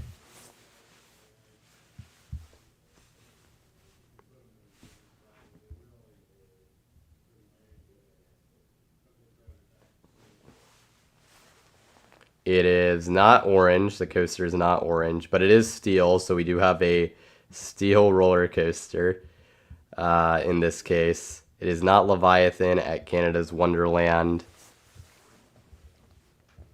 So not Leviathan. So far we have steel coaster. That's basically it. It is at a Six Flags park. So yep, it is in the Six Flags chain. It is not from B&M. It is not in Ohio. So far we have Six Flags steel coaster. It is not Dog Park coaster. Already mentioned that it wasn't in Ohio. It's not in Florida. It is not relocated. It is not an Intamin. It is at a Legacy Six Flags park, and it is in the U.S. So we do have a coaster at a Legacy Six Flags park, a steel coaster at a Legacy Six Flags park in the U.S. It is not New Texas Giant. It is not over 200 feet. It is not Goliath, but it does feature a launch. So this is a launch steel coaster at a Legacy Six Flags park is what we have. It is not red. It does have inversions, so yes, it does invert. It is from Premier Rides, so we do have a Premier Rides launch coaster in the U.S. within the Six Flags chain, Legacy Six Flags chain. It is not Poltergeist, it is not Mr. Freeze, it is not Full Throttle, it is not Max Force, but Frontier Coaster's got it correct. It is Joker's Jinx at Six Flags America. So Frontier Coasters will get the point there. And we'll move on to another coaster. Alrighty, so I do have the next coaster, so you can guess away. So next coaster has been found, so you can try to guess what it is. Alright, here's the first questions. It is a wooden coaster. It is not a Togo. It is not, I mean, my t-shirt underneath this is blue. It is not blue. And it is not, and then my sweatshirt is not black either, so it is neither of those. It is not Leviathan at Canada's Wonderland. It is, oh yeah, the rest in peace, the last Bobster coaster. Yeah, that was a tragedy. The last one in Japan. That I did mention that on the Instagram. So we have a wooden coaster. It is not in Japan. It is not Voyage. It is not from Intamin. It is not El Toro. It is not Zippin' Pippin. It is not the Boss. There is not an animal in the name. So there is not an animal in the name. But it is a GCI coaster that is not in the U.S. So we do have a GCI wooden coaster that is not in the U.S. So you can try to figure it out. It does enter a forest. Yes, it does. It definitely does go through a forest. So it is not at a Cedar Fair Legacy Park or any Six Flags park for so not any of those. Not in Europe, not in Finland, not Wickerman, not Woden, not Joris and the Drac, and not Thunderbird. So not in Europe, not in the US, but it is a GCI wooden coaster that does take place in the forest. True North Coasters got it. It is Wood Coaster at Night Valley. So True North Coasters is correct. And is on the board. And we will go to our next coaster, which I have. So guess away. And we've so far have had 4 rounds, so this is the halfway point of Guess the Coaster. So just wanted to make that known. So there will be 4 more rounds. This coaster is not Leviathan at Canada's Wonderland, and it is neither plastic or wood. This is a steel coaster. It is not purple. I actually need to look up the current colors because the pictures on RCB are outdated. I do know that. But yeah, it's not purple. It is not indoors. It is in the U.S., so we have a steel U.S. coaster. For that reason, it is above the equator. It is not an RMC, not a B&M, not in California, not Medusa, and not Blue Streak. Not a Medusa of any sort. So It is not Phantom's Revenge. Has its name changed? At the current, so it has had a few different names, but not at the park it currently operates at. So another hint is basically that this has been relocated. This is a relocated coaster. And it does go by a different name now than it did at its original location. It is not from SNS. It is not Scream. Don't know what that other one is. It is not Riddler's Revenge. So none of those. It is not floorless, so not a floorless coaster of any sort. It is not at Six Flags America. It is not a kiddie coaster. This is a actual coaster, I guess. I mean, well, kiddie coaster is an actual coaster. It is east of the Mississippi. It is not Firebird, but it is at a Six Flags park, and at a legacy Six Flags park for that matter. It is not Wildcat at Adventure Park USA. It's not in Texas. It is not Prairie Screamer. It's not Mr. Freeze. So to go back through it, we do have a coaster that is a steel coaster at a legacy Six Flags park east of the Mississippi. Its name has changed because it's been relocated, but the name's been the same ever since it's operated at its current location. So that's worth noting. It's not Mr. Freeze. It is not X2. It is not Viper. It is King of Ka. It is not a free spin of any sort. It is not Green Lantern. It is not Dominator. So once again, legacy Six Flags steel coaster that has been relocated before, and it is east of the Mississippi. Oh, hold up. Frontier Coasters got it. It is Flashback at Six Flags New England, which first started out at Star Lake Amusement Park, I believe. Yes, in China, before getting relocated to Kentucky Kingdom as Vampire, and then coming to Six Flags New England as Flashback. So Flashback is the correct answer, and that gives Frontier Coasters a second point. So 3 more rounds to go. Frontier Coasters is in the lead, and I will get my next coaster. And I do have it. So guess away in the chat, and we will go from there.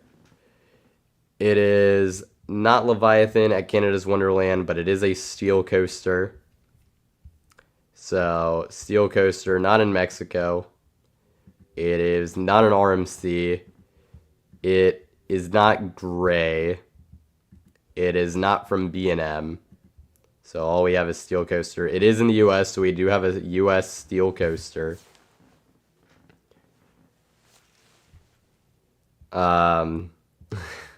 It does not go at 150 miles per hour, and it is not the first Hawaiian coaster built. So it's neither of those. It is not from Vekoma. It is not at a Legacy Cedar Fair park, but it is at a Legacy Six Flags park and a Six Flags park. So I'll mention that. It is not Boomerang. It's not Millennium Force.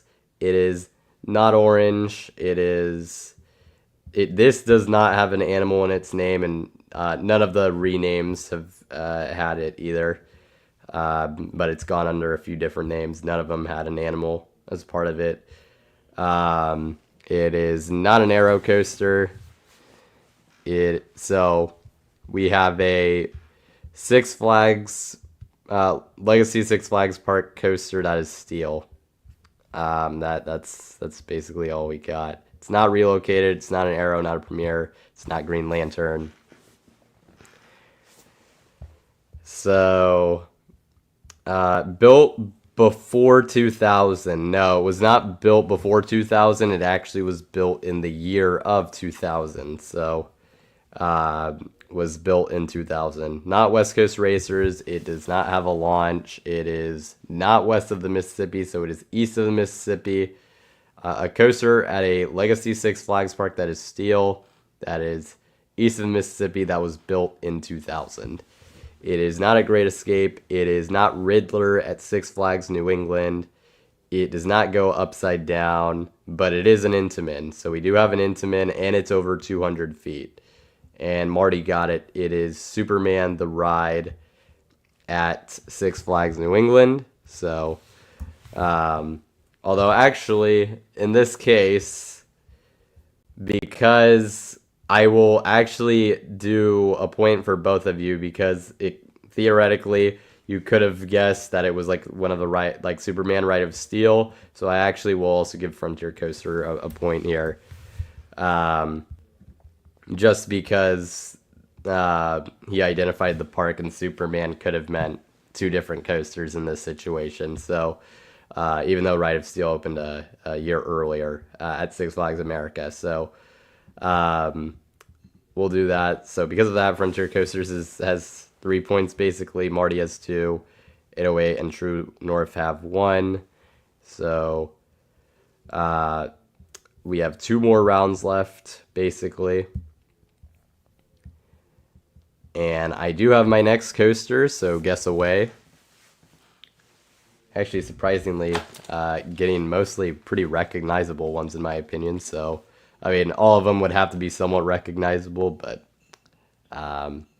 in these cases, these are coasters that I think mostly everyone in the chat would know of. So, and I would probably say the same for this coaster, so guess away. This is a steel coaster. It is not yellow. It is not Leviathan at Canada's Wonderland, and it is not Steel Curtain. All we have so far is that it is a steel coaster. It is not in Europe. It is not from S&S, and it is not Steel Vengeance. So all we have so far is that it's a steel coaster, not from RMC. It is in the US, so we do have a US steel coaster. So, I mean, that doesn't really narrow it down much, but at least it's something. US steel coaster, as I mentioned. It is not from Aero, so not an Aero coaster. I can only answer yes or no to questions, so I will not say what state it's in. You'd have to ask for specific states. Does it have a single color on both supports and the track? So does it have the same track color as it does support color? No, it does not. The track color and the support color are different. Let's see, and I can't answer what letter it starts with because it's not a yes or no question. It's not Demon. It's not Six Flags Great America. There is not a colon or tagline in the name, so it's just a basic name. It's not in California, but it is in Florida. We do have a Florida coaster, and it is a B&M coaster. So we have a B&M coaster in Florida. And I think that'll help. Not in Massachusetts, not in New England region, not a Six Flags park of any sort. Is it rough? I don't know that I haven't ridden it, so I can't say. There were some complaints about how it rode, and actually, I think I just saw, let me make sure. So it's not Mako, it's not Kumba, it's not Kraken, it's not Hulk. It is at SeaWorld. It's not Pipeline. It's not Montu. But yes, True North Videos did get it correct. It is Penguin Trek at SeaWorld Orlando. So that'll be a second point there as we head into the final round of Guess the Coaster. So, and in this case, so and everyone can keep playing. But in terms of how tiebreakers go, since Marty and True North coasters have 2 points and Frontier coasters have 3 points, if one of you gets it first, then whoever does will just be the winner, just based on the tiebreaker rules. If someone else gets it or Frontier Coasters gets it, well, then Frontier Coasters wins. So that is what is at stake in this final round.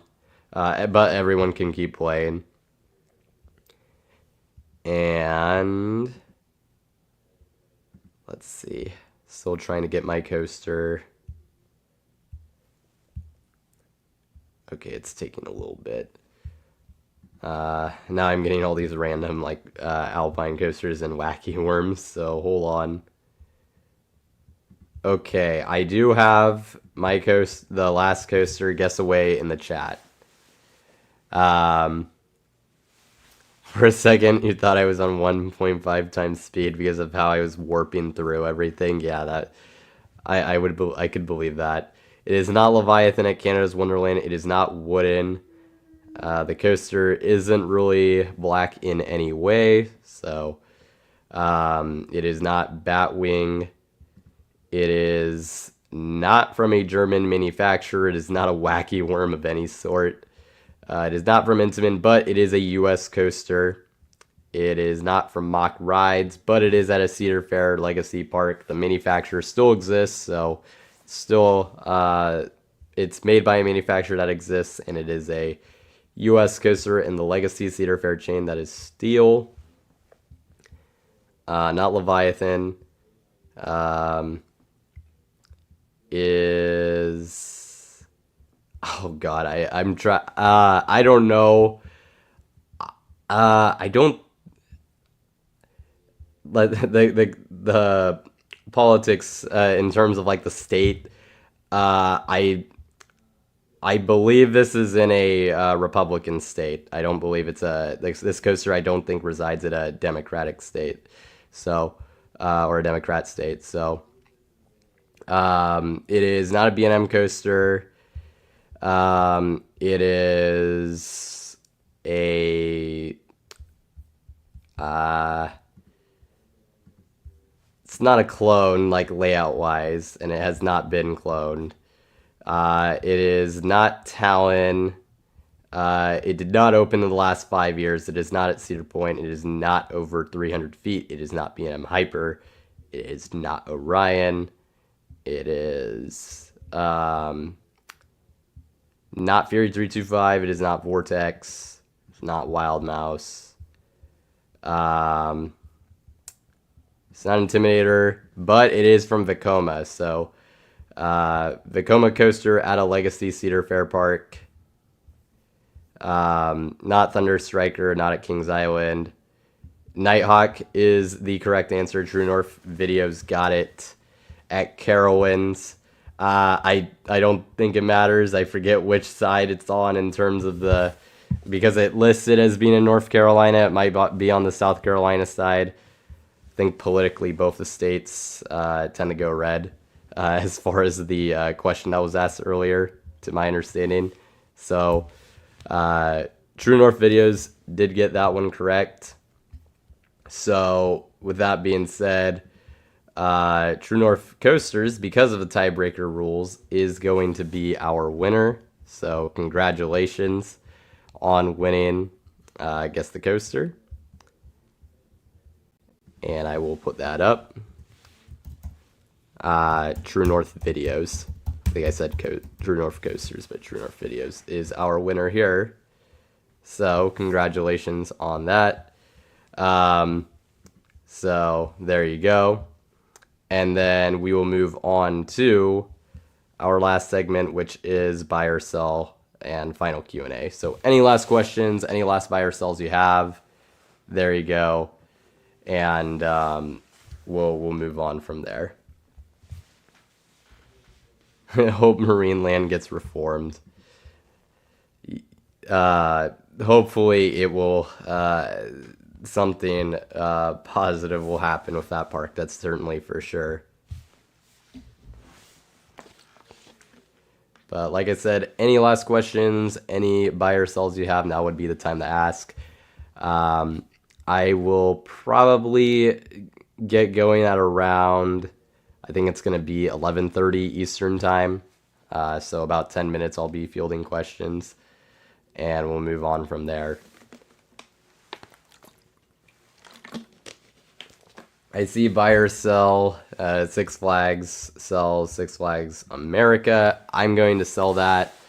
I know that like people have brought it up.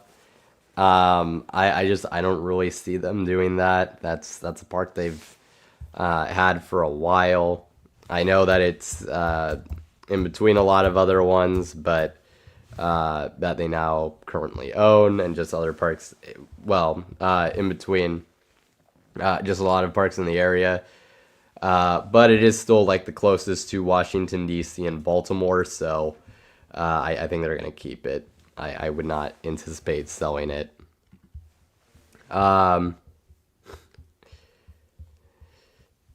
Yeah, Marineland I've heard pretty brutal things about, so I wouldn't be surprised. Buy or sell, Hawaii's next coaster is an alpine coaster. It that would actually make sense if they were to get a coaster. An alpine coaster probably would be the way they would do it. Also, that would mean a place that isn't necessarily a traditional amusement park could build it. So I actually will definitely buy it. So I will buy that for Hawaii. So that actually does make a lot of sense. What is my top 5 coasters? So my top 5 coasters as of currently would be Velocicoaster is my number 5 coaster at Universal's Islands of Adventure. My number 4 is X2 at Six Flags Magic Mountain. Number 3 is going to be Steel Vengeance at Cedar Point. Number 2 is going to be Beast, specifically at night at Kings Island. During the day, it would not be anywhere close to top 5, which that's definitely an out there opinion. And then my number 1 coaster is Voyage at Holiday World. So that is my top 5 coasters that I have ridden. Do I have a park in mind that I could see Six Flags selling off? I definitely, just in terms of the ones I could see going, are the 2 I'd probably pay the most attention to are Darien Lake and Frontier City, just because it's like just more of an operator's contract. Maybe they just want to get out of those contracts if they can. Kind of like what Cedar Fair did with Gilroy Gardens, because they were once an operator there. So I think those are the 2 I would have my eyes most on, for sure. Otherwise, I could see, even though I sold the Six Flags America one, that could be a park I could see, I guess, just because people have thrown it around. Otherwise, I don't really see too many like big options. Maybe LaRon, just because there, I think there's the city wanted them to add something significant like every year or something, and that hasn't really been followed. So that would be like the only other one. Buy or sell, within the next 10 to 15 years, we could see more strict laws on roller coasters, like from the governments, state governments, in terms of regulations and whatnot. I'm going to sell that. I don't really see why we would see more. There's not really been a push for it or anything. I know that in the past there have been some states and some politicians where they've been more wanting to get strict laws there in terms of just doing things.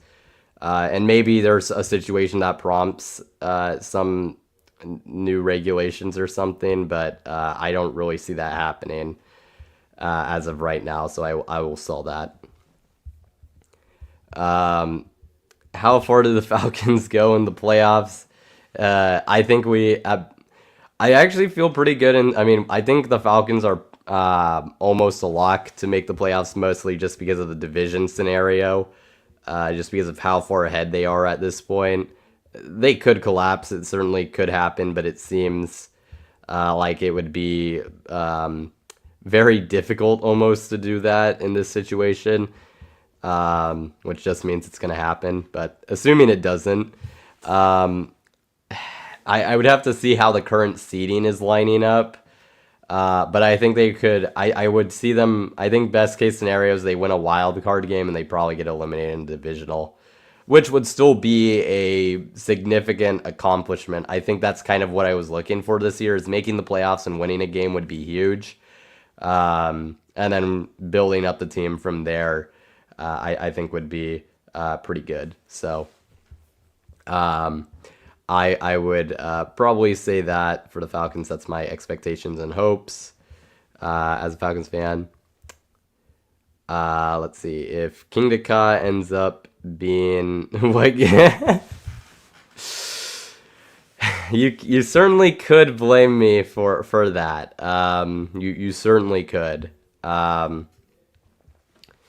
If you wanted to. That definitely would be nuts. I at least hope that either we would get. I hope we would get another confirmation of another coaster closing first, but it is kind of crazy that hasn't filled yet. That is the last slot I need to get a bingo for the 2024 Coaster Hour bingo card, which I'll update on toward like the end of the year, like I'll do like an end of year stream in December, hopefully. So we'll see.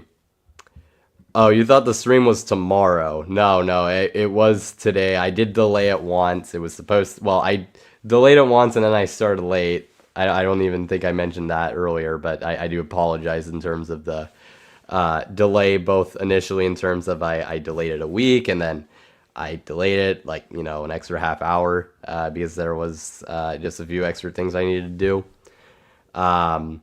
But I think I did mention as of last Friday that it was going to be on Friday the 8th. But sorry to hear that there was some confusion there. That's a nice top 5. Lightning Rod, Steel Vengeance, Edge and Ica. I so badly want to ride Edge and Ica. Number 2 Velocicoaster and number 1 Fury 325. Fury is also really high on my bucket list. Lightning Rod is just outside of my top 5. I believe it's my number 6 currently. So, and that was riding it with the launch, but it was mostly iBox tracked at that point. So, still really good. Just not quite in my top 5. Do I think a B&M Giga Coaster like Orion would be worse or better than King Ka? So I have never ridden King Ka, which kind of makes it hard to judge. I will say having ridden Top Thrill Dragster, I do actually have it in my rankings above Orion by a little bit.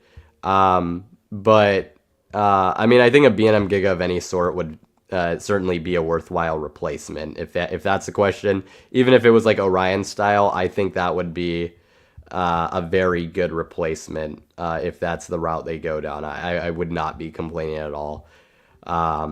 If they were to replace King Ka and that would be the way they did it, I think that would be really good. So I would certainly be happy to see that. Who's worse, the Saints or the Panthers?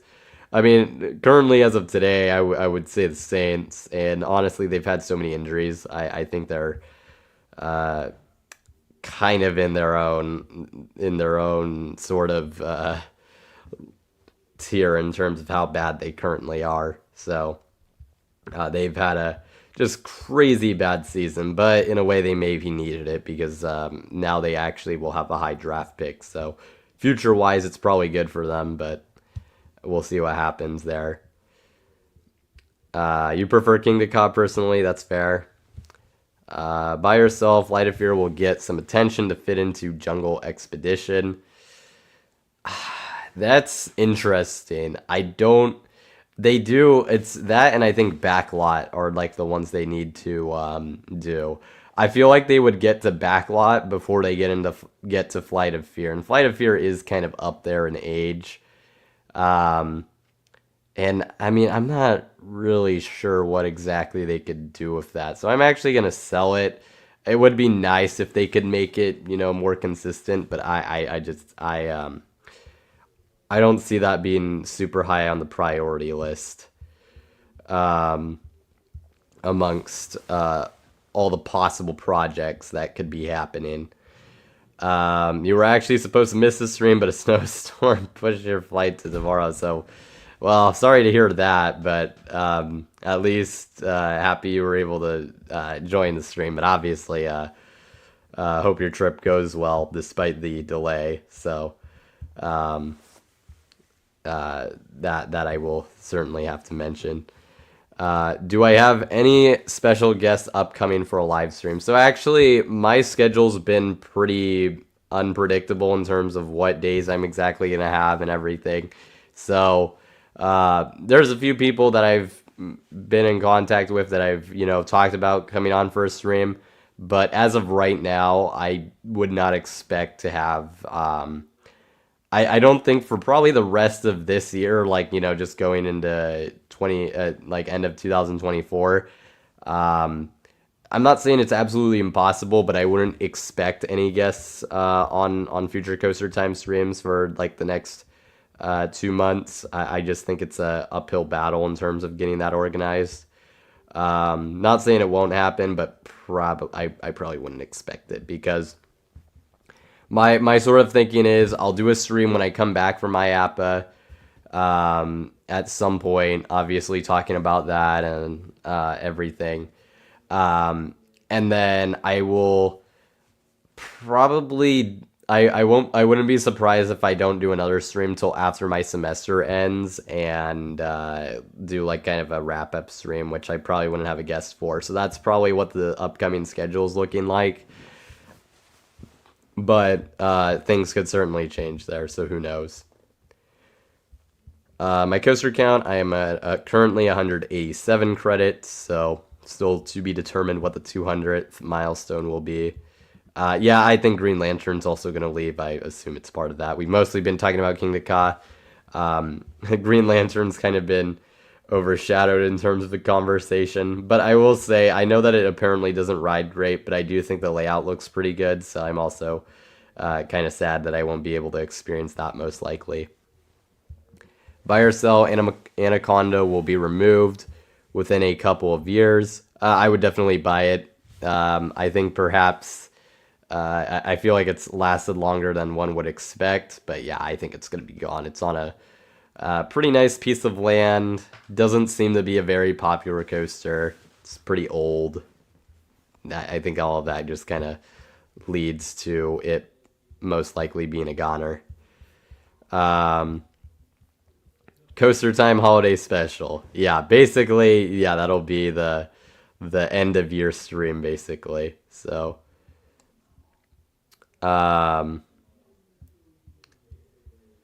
let's see. Will there be any Intamin single launch LSM Strata coasters? I would doubt it. I mean, unfortunately, it would be. I think it would be cool to see. I mean, we do have Red Force that's been built that is like pretty close, which I have ridden. But I just kind of have a doubt that we will see a single launch LSM Strata coaster. But I wouldn't be opposed to it if someone out there wanted to build one.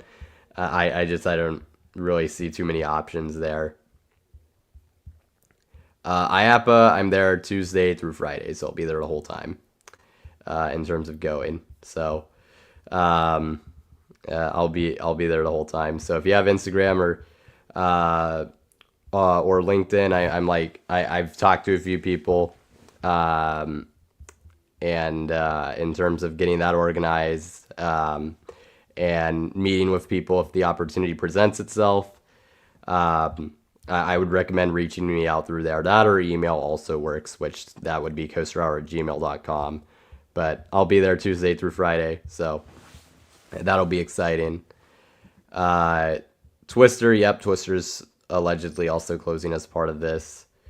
You don't have too many nice things to say about Green Lantern. Well, that's fair, since you've ridden it. I'm surprised this didn't come up earlier. Granted, I guess I could have possibly thrown this in the news and didn't. What are my thoughts on the name Pantherian? I don't really like it. It is kind of funny because it feels like they are kind of dunking on Pantheon a little bit, with it being so close by. So I do find that kind of funny, but I just, the name in general, I'm not the biggest fan of. I do like the logo for it, so I did think that was pretty cool. I just feel like at that point they should have just named it like probably Panthera or something, because Pantherian is like just kind of a really weird name. I guess it's unique, which, I mean, if that's what they were shooting for, definitely did it. But yeah, I'm not the biggest fan of the name. It's for formerly Intimidator 305. On top of it, buy or sell King's Dominion will get a water coaster. I will sell that. I don't think that's the way they would go. I mean, I guess you could say it would make sense in that Anaconda area, just because like there is, it would be on top of a body of water, but I don't think that'd be the route they go, so I'd sell it.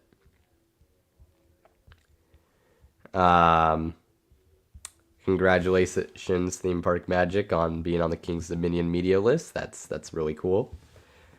Let's see what else. Green Lantern is one of those B&Ms that sit with Scream and Firebird as being crappy. Well, I can certainly say Scream is not particularly great, so I don't know that I would say it's like outright bad, but yeah, it's just kind of mid. I haven't run Firebird or Green Lantern, so I can't really say that. Well, Green Lantern is certainly not getting any love in this chat, that's for sure. Just basically just dunking on it right before it gets put into the grave, I guess. Never rode Green Lantern even though you've been there twice. Dang. Pantherian is like the Panther version of Reptilian. But even that, like Reptilian, I don't know, that just, I mean, Reptilian is an actual term. It is kind of a weird name for a coaster, but like I feel like it makes a little more sense. But yeah, Raptera I think is fine as a name. Reptilian, it's kind of an interesting one, but it fits with the area. I think it at least works. Like I get kind of what you're saying. It's just awkward with the neighbors, like just kind of a weird name collection. But I guess, I mean, the fact that they do tie in all into the area just does help them. So I think more so for me, I think it's a little better than if it was just kind of on its own. I think at least them kind of being together, it's like you can see the vision more, I guess, with those names. I'll answer last few questions here. Most disappointing / overrated coaster. Yeah, the logos are also consistent. Like they all fit in line with the theme. So I think that's really nice and like kind of helps sells it a little more. Most disappointing or overrated coaster. I always struggle to like pick a specific one because there's like always a few that come to mind. But I think in terms of disappointing and kind of overrated, I think Red Forest at Ferrari Land is actually definitely among those. Granted, I didn't get a front row ride, which I've heard makes like all the difference. They were doing assigned seating and I couldn't get it. And got like toward the back, but at middle row still. And that just, I mean, the launch of it, just compared to the hydraulic launches, it just was not the same. I thought Viria's Baco had a much better launch in the same resort, and was a much better overall ride. Still was solid. Like, it definitely was a fun ride. I thought it was not as good as I was expecting. I would say, I mean, New Texas Giant, just in terms of, it's a lot weaker than any other RMC I've ridden. It's still like a fun, like really good ride, but it is like just so far below the other RMCs I've ridden, at least for me personally. And I just that one was not one that impressed me that much. So those are probably the two I'd mention right now. There's probably other ones I could throw out there, but I'll just go with those. Let's see. A news article says that Six Flags that was like the headline. It was which it's like kind of true. It's basically based off the earnings call info where they said they were gonna do an like accelerated review of their portfolio, which yes, that could say that it like part of that could theoretically be closing or selling some parks. They didn't explicitly say that, but you can interpret it as such, I guess. But although I would probably, I mean, I assume they'd rather sell those properties than close it, unless, I mean, I guess Six Flags America might be the one weird situation where maybe they wouldn't sell it and close it. But even that, um, I don't see that as being insanely likely, but we'll see. Um, I mean, like I am currently marketing supervisor, and I handle a lot of social media stuff and other digital media aspects for Wild Water Adventure Park, which is my local water park here in the Fresno, California area.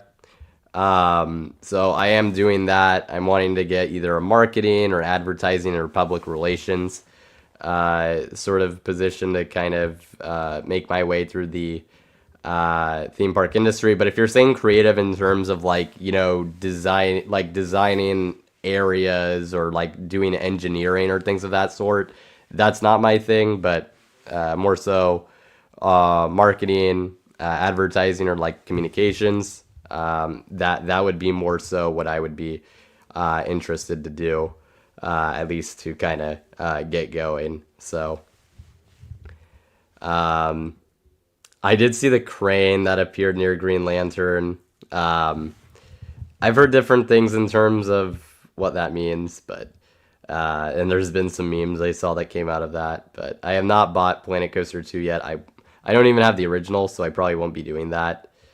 And then I think this will be poor Jace doesn't have anything that can run it, so that's tough.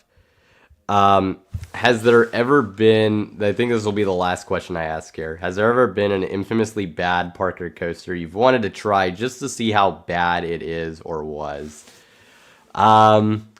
Infamously bad park. I don't really, I mean, there's some that have like kind of bad reputations that I'd just be curious to check out if like they're actually as bad as people say. But I don't really think I've actively seeked out a bad park. But a bad coaster, I mean, I'm trying to like think of like ones that I don't think there's a coaster that I'm like, oh yeah, I want to ride it because I want to see if it's actually like truly just absolutely garbage. There might be like a bad coaster I've been interested to ride just because there's like maybe some aspect of it that I'm like, oh, I feel like maybe I'll be in the minority of people who like it, or I think that it could potentially be good. Um, like I think one, for example, was I think Hurricane at Fun Spot Kissimmee. That's a coaster that's gotten like a lot of bad reviews, but looking at it, I was like, you know, some of the airtime and some of the laterals do look insane on it, so I feel like it'll be like I'll like it better than most. And I mean, I don't think it's a bad ride, but it definitely was insanely janky. Both kind of in a funny way and also kind of in a way that took away from it. So um, I thought it was okay though, but not anything. I mean, it was definitely a weird ride and kind of insane just because it was like very janky, but it also didn't wow me as much as I was expecting. Um, but let's see what else. Well, I did say that was probably the last question I was going to ask, and I just wanted to make sure if anything else came in that was of note. Um, I think that's pretty much all the questions I see. So I think, and also thank you, Coaster Evan, for the thanks. It's been a very busy semester, so uh, fingers crossed that I'm able to get through it pretty well. But I think now with all the questions gone through, I will wrap up this stream. So thanks to all of you for watching, whether you're watching live or afterwards. And with that being said, I will see you all next time here on Coaster Hour. See you all.